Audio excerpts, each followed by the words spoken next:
Moga body ಹೋಗಿದೆ, ಕಾಯ ಕಂಪಿಸ್ತಾ ಉಂಟು. ಇದೇನು ಚಿನ್ನ? ನನಗೆ ಅರ್ಥವಾಯ್ತು.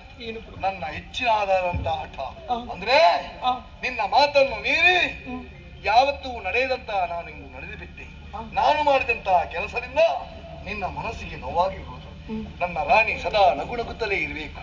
ನಿನ್ನ ನಗುವೇ ನನ್ನ ಜೀವನದ ಸ್ಫೂರ್ತಿ ಆಗಿದೆ. ಆದ್ದರಿಂದ ಚಿನ್ನ, ನಾನು ಮಾಡಿದಂತ ನನ್ನನ್ನು ಕ್ಷಮಿಸು ಚಿನ್ನ, ಕ್ಷಮಿಸು.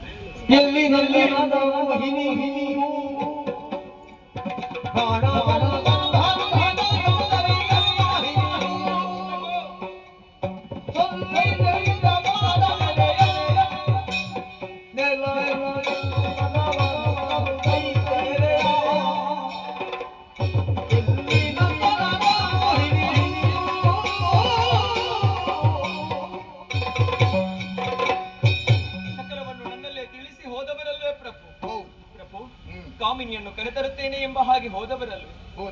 ಹೋದಿರೆ? ಹೌದು. ಕಂಡಿರೆ? ಕಂಡೆ. ಮಾತನಾಡಿಸಿದ್ದೇನೆ. ಕರೆ ತಂದಿರೆ? ಇಲ್ಲ. ನನಗೂ ಒಮ್ಮೆ ಕಾಣಬೇಕೆಂಬಂತಹ ಆಸೆ ಸ್ವಾಮಿ. ಬರಲಪ್ಪಲಿಲ್ಲ ಆಕೆ. ಇದೇನು ಮಾಡ್ತೀರಿ ನೀನು? ನಾ ನಿಮ್ಮ ಚರಣದಾಸಿ ಅಲ್ವೇ? ಅಲ್ಲ, ಅಸುರಗುರ ಸೌಭಾಗ್ಯ.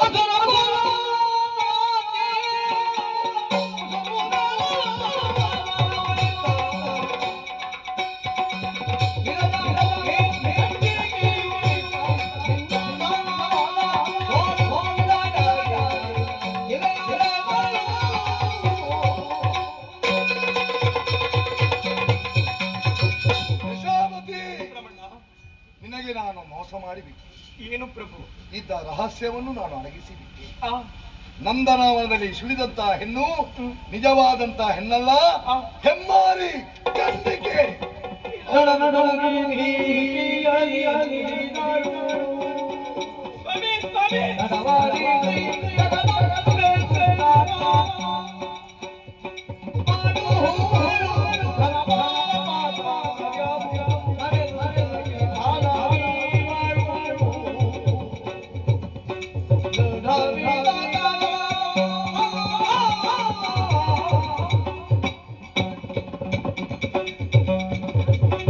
ನಂದನವನದಲ್ಲಿ ಕಂಡಂತಹ ಹೆಣ್ಣು ಹೆಮ್ಮಾರಿ ಅಲ್ಲ ಸ್ವಾಮಿ, ಅಲ್ಲ. ಅವಳ ಜಗನ್ಮಾತೆ ಪ್ರಭು, ಜಗನ್ಮಾತೆ. ಮಾತೆಯಾದ ನಮ್ಮನ್ನೆಲ್ಲ ಯಾಕೆ ಕೊಲಿಸಿದ್ರು ಪ್ರಭು? ಖಂಡಿತವಾಗಿಯೂ ತಪ್ಪು ಮಾಡಿದವರಿಗೆ ಮಾತ್ರ ಶಿಕ್ಷೆಯನ್ನು ಒದಗಿಸುವುದಕ್ಕಾಗಿ ಮುಂದಾಗುತ್ತಾಳೆ ಸ್ವಾಮಿ ಆಕೆ. ನಮ್ಮ ಏಳಿಗೆಯನ್ನು ಸಹಿಸಲಾರದೆ ಬಂದದ್ದು. ಇಲ್ಲ ಪ್ರಭು, ಇಲ್ಲ. ಯಾರು ದುಷ್ಟ ಪ್ರವೃತ್ತಿಯಿಂದ ಹೊಂದುತ್ತಾರೋ, ದುಷ್ಟತನವನ್ನೇ ಮಾಡುತ್ತಾ ಮುಂದುವರಿಯುತ್ತಾರೋ, ಅವರಿಗೆ ಶಿಕ್ಷೆ ಕೊಡುವುದಕ್ಕಾಗಿ ಮುಂದಾದವಳು ತಾಯಿ. ದುಷ್ಟ ಪ್ರವೃತ್ತಿ? ಹೌದು. ನನ್ನ ಅಡಿಕೆಯಲ್ಲಿ ಎಲ್ಲಿ ಮಾಡಿದ್ದೆ? ತಪ್ಪು ಮಾಡಲಿಲ್ವೇ ನೀವು? ಎಲ್ಲಿ ಮಾಡಿದ್ದೇನೆ? ತಪ್ಪು ಮಾಡಲಿಲ್ವೇ? ನಮ್ಮ ಏಳಿಗೆಗಾಗಿ ಬಯಸುತ್ತಿರುವಂತಹ ಬ್ರಾಹ್ಮಣರಿಗೆ ನೀವು ಹಿಂಸೆಯನ್ನು ಕೊಡುವುದಕ್ಕಾಗಿ ಮುಂದಾಗಲಿಲ್ವೇ ಸ್ವಾಮಿ? ಯಶಾಮತಿ, ನಮ್ಮ ಏಳಿಗೆಯನ್ನು ಬಯಸುವಂತಹ ಬ್ರಾಹ್ಮಣರನ್ನು ಮಾನಿಸಿದ್ದೇನೆ. ಸದಾ ಯಜ್ಞಯಾಗಾದಿಗಳನ್ನು ಮಾಡಿ ದೇವತೆಗಳಿಗೆ ಅವಿಸನ್ನು ಕೊಡುವಂತಹ ಬ್ರಾಹ್ಮಣರ ತಲೆಯನ್ನು ಕಾಣಿಸಿದ್ದೇನೆ. ಆ ಶಿಶು ಹತ್ಯೆಯನ್ನು ಮಾಡಿದ್ದಾದರೂ ಯಾಕೆ ಸ್ವಾಮಿ? ಇಂದಿನ ಮಕ್ಕಳೇ ಮುಂದಿನ ಜನಾಂಗ ಉಳಿಯಕೂಡದು. ಸ್ತ್ರೀ ಹತ್ಯೆಯನ್ನು ಮಾಡಲಿಲ್ವೇ ಸ್ವಾಮಿ? ಅವರಿಂದಲೇ ಸಂಸಾರದ ವೃದ್ಧಿ ಮೂಲದಿಂದಲೇ ಕಿತ್ತೆಸಗಿದ್ದೇನೆ ಸ್ವಾಮಿ. ನಾ ಮಾಡಿದ್ದೇನೆ ಎಂಬಂತ ಅಹಂಕಾರವೇ ಪ್ರಭು ನಿಮಗೆ. ಆದರೆ ಅದೆಲ್ಲವೂ ವ್ಯರ್ಥ ಸ್ವಾಮಿ. ಬಂದಿರುವುದು ಸಾಮಾನ್ಯಳಲ್ಲ, ಆ ಚಂಡಿಕೆ ಪ್ರಭು. ಬರಲಿ, ನನಗೇನು ಕೊಲ್ಲುವಂತ ಆಜ್ಞೆ ಮಾಡಿ ಕಳಿಸಿದ್ದೇನೆ ಪ್ರಭು. ಕೊಲ್ಲುವವರೇ ಯಾರಿದ್ದಾರೆ ಈ ಊರಿನಲ್ಲಿ? ಯಾರಿದ್ದಾರೆ ಪ್ರಭು? ಅವಳ ಮೂರ್ತಿಯು ಈ ಪ್ರದೇಶದಲ್ಲಿ ಉಳಿಯಬಾರದು. ಕಾಳಿಕಾ ಮಂದಿರವನ್ನೇ ಪುಡಿ ಪುಡಿ ಮಾಡಿದ್ದೀರಲ್ಲ ಪ್ರಭು. ನನ್ನ ಊರಲ್ಲಿ ನಡೆಯ ಕೂಡದು. ಎಲ್ಲರೂ ನನ್ನನ್ನೇ ಪೂಜಿಸಬೇಕು. ಇದು ಯಾರಪ್ಪನ ಸಂಪತ್ತಲ್ಲ, ಇದು ನನ್ನ ಸ್ವಯಾರ್ಜಿತ. ಇದು ನನಗೆ ಬೇಕಾದಕ್ಕೆ ಬದುಕುವಂತ ಹಕ್ಕು ನನಗೆ ಉಂಟು. ಎಲ್ಲರೂ ನನ್ನನ್ನೇ ಪೂಜಿಸಬೇಕು. ನಾ ದೇವರು ದೇವರು ಎಂಬಂತ ಅಹಂಕಾರವೇ. ಯಾರಿದ್ದಾರೆ ಪ್ರಭು ಪೂಜಿಸುವವರು? ಎಲ್ಲಿದ್ದಾರೆ? ಯಾರು ರಕ್ಷಿಸುತ್ತಾರೆ? ಯಾರು? ದೇವರನ್ನು ಇನ್ನೊಬ್ಬರು ರಕ್ಷಿಸುವುದು ಯಾಕೆ ಸ್ವಾಮಿ? ಇಲ್ಲ ಪ್ರಭು, ನಿಮ್ಮನ್ನು ನಿಮ್ಮ ಜೊತೆಗೆ ಇದ್ದೇನೆ ಎಂಬ ಹಾಗೆ ಆಡಿದ್ದಾರಲ್ಲ, ಎಲ್ಲಿ ಯಾರಿದ್ದಾರೆ ಪ್ರಭು? ಈಗ ವರ್ತಮಾನ ಬರ್ತಾರೆ ಏನಂತ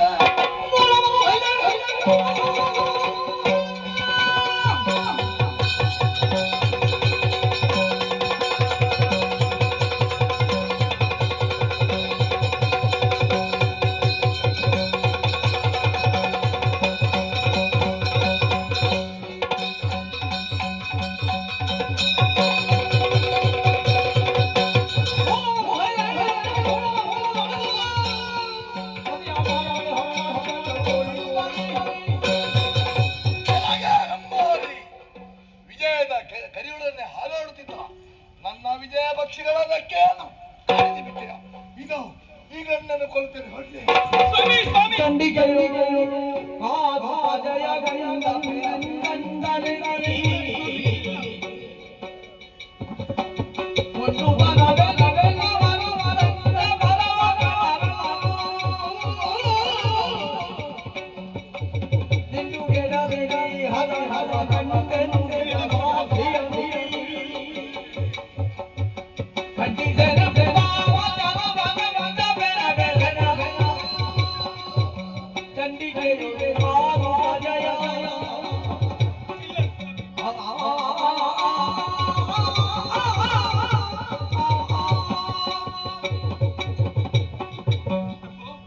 ಯಶೋಮತಿ ಕೇಳ್ತಾ ಇದ್ದೀರಲ್ಲ, ಆ ಎಲ್ಲರನ್ನು ಆ ಚಂಡಿಕೆ ತರೆಯುತ್ತಾ ಮುಂದುವರಿಯುತ್ತಾ ಇದ್ದಾರೆ. ಅವಳನ್ನು ಕೊಂದೇ ತೀರ್ತೇನೆ. ಯಾವ ಬಲವನ್ನು ಉಪಯೋಗಿಸಿಕೊಳ್ಳುವುದಕ್ಕಾಗಿ ಮುಂದಾಗಿದ್ದೀರಿ ಸ್ವಾಮಿ? ನನಗೆ ಯಾರ ಬಲದಲ್ಲಿ ಕಡಿಮೆ, ಏನು ನಮ್ಮನ ಅಭೇದ್ಯವಾದ ಬಲ ಉಂಟು. ಅದನ್ನು ಯಾವಾಗಲೂ ನೀವು ಕಳೆದುಕೊಂಡಿದ್ದೀರ ಪ್ರಭು. ಗಾಯತ್ರಿ ಮಂತ್ರದ ಪಠನೆಯ ಬಲ ಉಂಟು.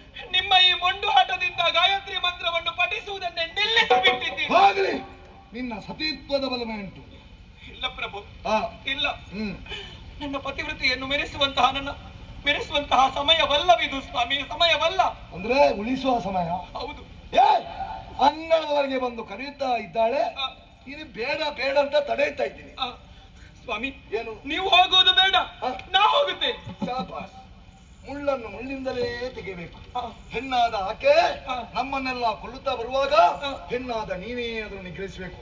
ಹಿಡಿ ಕತ್ತಿ ಇಲ್ಲ ಸ್ವಾಮಿ, ಅವಳ ಜೊತೆಗೆ ಆಯುಧವನ್ನು ಧರಿಸಿ ನಾನು ಯುದ್ಧ ಮಾಡುವುದಕ್ಕಾಗಿ ಹೋಗುವುದಲ್ಲ, ಮತ್ತೆ ನನ್ನ ಸೆರೆಗೊಡ್ಡಿ ನನ್ನ ಪತಿ ಭಿಕ್ಷೆಯನ್ನು ಕೇಳುವುದಕ್ಕಾಗಿ ಹೋದವಳು.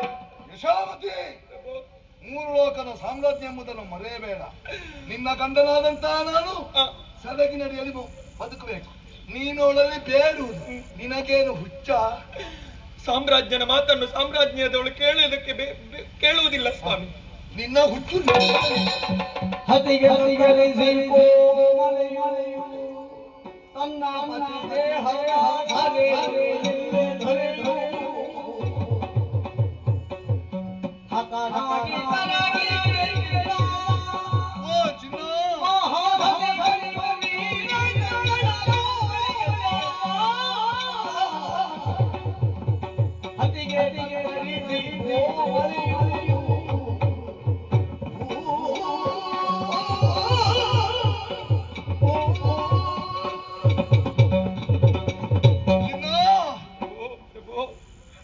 ನೋವಾಯ್ತು ನಿನಗೆ.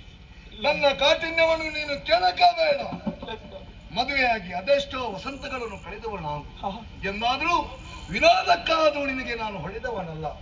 ಈ ಕಾಲದಲ್ಲಿ ನನ್ನ ಕೈ ನಿನ್ನ ಕೆನ್ನೆಗೆ ಬಾರಿಸಿದಂದ್ರೆ ಏನೋ ಕಾಲದ ಪ್ರಭಾವ ನಮ್ಮ ಮೇಲೆ ಬೀರಿದೆ ಎಂಬುದೇ ಸ್ಪಷ್ಟ.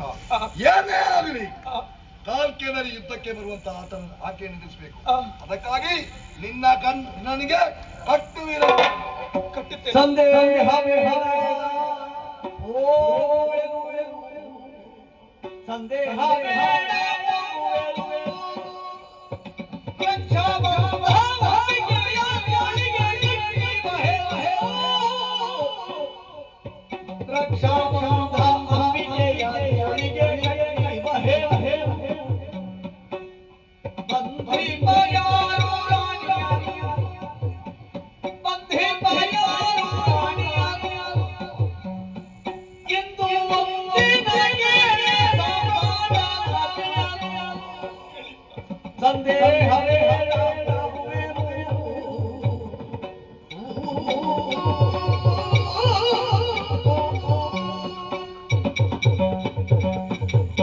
ಯಶೋಮತಿ, ಪ್ರಭು ಏನು ಸ್ವಾಮಿ, ಕಟ್ಟು ಕಟ್ಟು, ಅವಳನ್ನು ಕೊಂದೇ ಬರ್ತೇನೆ ನಾನು. ಕಟ್ಟುತ್ತೇನೆ ಸ್ವಾಮಿ, ಹ್ಮ್ ಕಟ್ಟುತ್ತೇನೆ. ಹ್ಮ್ ಆದರೆ ನಿಮ್ಮ ಕರಗಳಿಗಲ್ಲ, ಮತ್ತೆ ಆ ಶ್ರೀದೇವಿಯ ಕರಗಳಿಗೆ ರಕ್ಷಾ ಕಂಕಣವನ್ನೇ ನಾ ಕಟ್ಟುತ್ತೇನೆ ಸ್ವಾಮಿ. ದಶಾವತಿ, ಏನು ಸಾಮ್ರಾಟನ ಆಜ್ಞೆಯನ್ನು ಮೀರುವೆಯ? ಸಾಮ್ರಾಜ್ಯನ ಆಜ್ಞೆ ಸಾಮ್ರಾಜ್ಯಕ್ಕೆ ಅಗತ್ಯವಿಲ್ಲ ಸ್ವಾಮಿ, ನನಗೆ ನನ್ನ ಪತಿ ಅಗತ್ಯ. ಮಹಾಸತಿಯ ಪದವಿಯನ್ನು ಮರೆತೆಯೋ? ಸ್ವಾಮಿ, ಆ ಮಹಾಸತಿಯ ಉದ್ದೇಶ ಒಂದೇ, ಹ್ಮ್ ನನ್ನ ಪತಿದೇವರನ್ನು ಉಳಿಸಬೇಕೆಂಬುದೇ ಸ್ವಾಮಿ. ಹಾ. ಹಾಗಾಗಿ ಹೋಗುತ್ತೇನೆ. ಬೇಡ ಇಲ್ಲ ಸ್ವಾಮಿ, ಬೇಡ ನೀವು ತಡೆದರು ನಾ ಸುಮ್ಮನೆ ಬೇಡ. ನಾ ಹೋಗಿಲ್ಲ.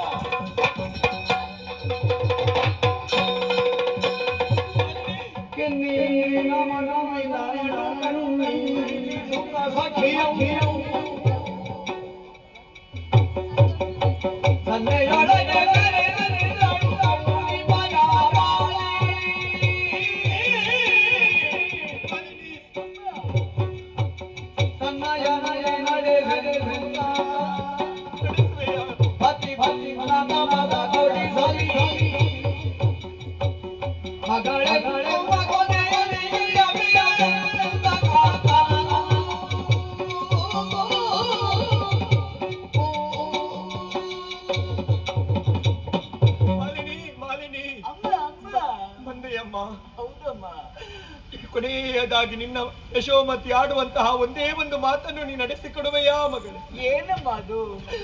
ಜಾಬಾಲಿ ಮುನಿವರ ಒಳಗೆ ಹೋಗು, ಯಶೋಮತಿ ಅಮ್ಮನವರ ಅಳಿವಾಗಿದೆ ಎಂಬ ಹಾಗೆ ಬಿತ್ತರಿಸು, ಅವರ ಗಂಡನಿಗೆ ಮೋಕ್ಷವನ್ನು ಒದಗಿಸುವುದಕ್ಕಾಗಿ ಆಡುವೆಯ ಮಗಳೇ, ಆಡುವೆಯ? ಇಲ್ಲ ತಾಯಿ, ನಿಮ್ಮನ್ನು ಬಿಟ್ಟು ಹೋಗಲಾರಮ್ಮ. ಮಾಲಿನಿ, ನೀ ಹೋಗದಿದ್ದರೆ ನನ್ನಾಣೆ ನನ್ನಾಣೆ ನನ್ನಾಣೆ. ತನ್ನೆಡೆ ಮರೆ ಬರವಾದಗಳನ್ನು ಪಿಡಿದು ಬರಲುಯ್ಯ. ತನ್ನೆಡೆ ಮರೆ ಬರವಾದಗಳನ್ನು ಪಿಡಿದು ಬರಲುಯ್ಯ. ತನ್ನಯ ಹರ ಹರ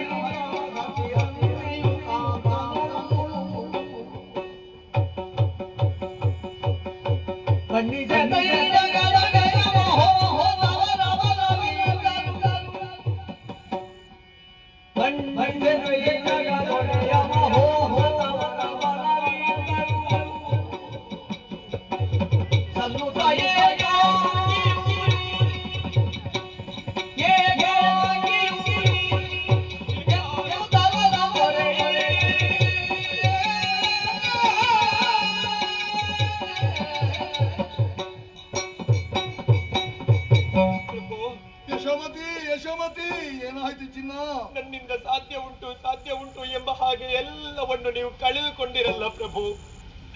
ಇನ್ನಾದರೂ ನನ್ನ ಮಾತನ್ನು ನಡೆಸಿಕೊಡಬಾರದೆ? ಏನು ಚಿನ್ನ ಹೇಳು? ಆ ಜಗದಂಬಿಕೆ ಶರಣಾಗಿ ಸ್ವಾಮಿ, ಶರಣಾಗಿ. ಯಶೋಮತಿ, ನನ್ನ ದೇಹದಲ್ಲಿ ಪ್ರಾಣ ಪಕ್ಷಿ ಇರುವವರೆಗೆ ಆಕೆಗೆ ಮಣಿಯಲಾರೆ. ಪ್ರಭು, ಹಾ, ಈ ಹಠದಿಂದ ನೀವೇ ಎಲ್ಲವನ್ನು ಕಳೆದುಕೊಂಡಿರ. ಹೋಗಿ. ಭುಜ ಬಲ ಕುಂದಿ ಹೋಯಿತು, ಹ್ಮ್ ದೇಹ ಬಲ ಮುಗಿದು ಹೋಯಿತು, ಬೇಡ. ಸೇನಾ ಬಲ ಇಲ್ಲದಾಯಿತು. ನಿನ್ನ ಸತೀತ್ವದ ಬಲ ಹೊಂದಿದ್ರೆ ಸಾಕು. ದೈವ ಬಲವನ್ನು ನೀವು ಕಳೆದುಕೊಂಡಿರಿ. ಹ್ಮ್ ನೀವೆಲ್ಲವನ್ನು ಕಳೆದುಕೊಂಡು ನನ್ನ ಅರುಣ ಏಕಾಂಗಿಯಾಗಿ ಹೋದ ಸ್ವಾಮಿ. ಚಿನ್ನ, ನೀನಿರುತ್ತ ನಾನು ಏಕಾಂಗಿ ಅಲ್ಲ. ಇಲ್ಲ ಪ್ರಭು, ಇಲ್ಲ.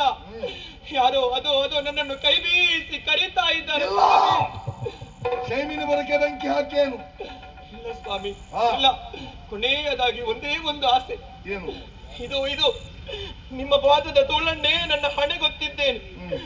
ಒಮ್ಮೆ ನಿಮ್ಮ ಮುಖವನ್ನು ನೋಡುವಂತಹ ಅವಕಾಶವನ್ನು ಒದಗಿಸಿ ಕೊಡುವಿರ ಸ್ವಾಮಿ? ಚಿನ್ನ, ಪ್ರಭು,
ನನ್ನ ಕೈಯಾರೆ ನಿನ್ನನ್ನು ಮುಗಿಸಿ ಬಿಟ್ಟೆಲ್ಲ ಯಶೋಮತಿ ಯಶೋಮತಿ. ಅಯ್ಯೋ ಅಯ್ಯೋ, ನೀನು ಅರಿದದ್ದಲ್ಲ, ದಾನವ ಕುಲದ ಭಾಗ್ಯ ಭಾಸ್ಕರನೇ ಮುಳುಗಿ ಹೋದ ಏಕವೀರಾತ್ರಿಯ ಸಿಂಹಾಸನವೇ ನಿನ್ನನ್ನು ಕಳೆಕೊಂಡೆನಲ್ಲ ಚಿನ್ನ. ಅಯ್ಯೋ, ನನ್ನ ಜೀವದ ಉಸಿರನ್ನು ಬಿಟ್ಟು ನಾನು ಬದುಕುವುದಾದ್ರೆ ಹೇಗೆ ಚಿನ್ನ? ಯಶೋಮತಿ, ಒಮ್ಮೆ ಹೇಳೆ, 14 ಲೋಕದ ಅಧಿಕಾರ ಬೇಡ, ಬ್ರಹ್ಮನ ಬಲ ಬೇಡ, ಗಾಯತ್ರಿ ಮಂತ್ರದ ಬಲ ಬೇಡ. ಓ ಬ್ರಹ್ಮದೇವ, ಕೊಡುವುದಿದ್ರೆ ನನ್ನ ಪ್ರೀತಿಯ ಹೆಂಡತಿ ಆದಂತಹ ಯಶೋಮತಿಯನ್ನು ಒಮ್ಮೆ ಬದುಕಿಸು ಬದುಕಿಸು.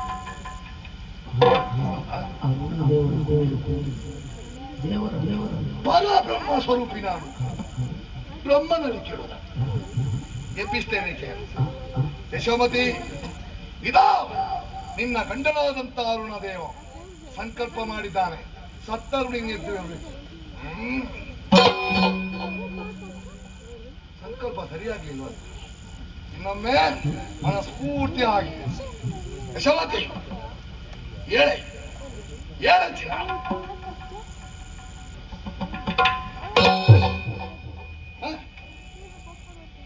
ಕೊನೆಯ ಬಾರಿಯ ಪ್ರಯತ್ನ ಅನ್ನೋದು. ನಿಜವಾಗಿ ನಾನು ಪರಬ್ರಹ್ಮ ಆದದ್ದು ಹೌದಾದರೆ ನನ್ನ ಹೆಂಡತಿ ಎದ್ದು ಬರಬೇಕು. ಒಂದು ವೇಳೆ ಬಾರದೆ ಉಳಿದರೆ ಎಲ್ಲೋ ಏನೋ ಮೋಸವಾಗಿದೆ, ಎಡವಟ್ಟು ಆಗಿದೆ ಎಂದೇ ಅರ್ಥ. ನೋಡೋಣ.